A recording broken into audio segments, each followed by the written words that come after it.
Hello, welcome back to the channel.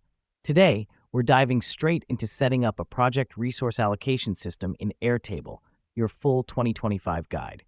First up, log into your Airtable account and create a new base. This will be the foundation for your resource allocation system. Why do we do this? Because it helps us organize our resources under one roof. Next up, create 3 tables named Projects, Resources, and Allocation. These tables will act as the central point to keep track of all your projects, resources, and their allocation status. This helps us because it provides a clear view of all your necessary details in one glance. Now that we've done that, in the Projects table, add fields for project name, start date, end date, and status.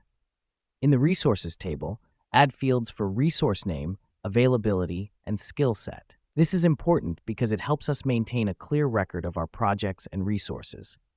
The next step is to create the Allocation table. Here, add fields for project name, resource name, allocated hours, and comments. Link the project name and resource name to their respective tables. The reason we do this is to establish connections between our projects and resources. Moving on, we fill in the data. Add your projects and resources into their respective tables, and then allocate resources to projects in the Allocation table. This is the core of your project resource allocation system. It helps us because it gives us an active, real-time view of how resources are being utilized. Finally, view and manage your allocation in the Allocation table.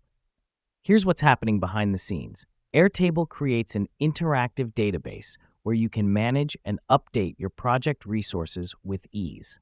And that's it. You've successfully set up your project resource allocation system in Airtable. Remember to keep it updated for the most accurate resource management. Thanks for tuning in, and we'll see you in the next tutorial.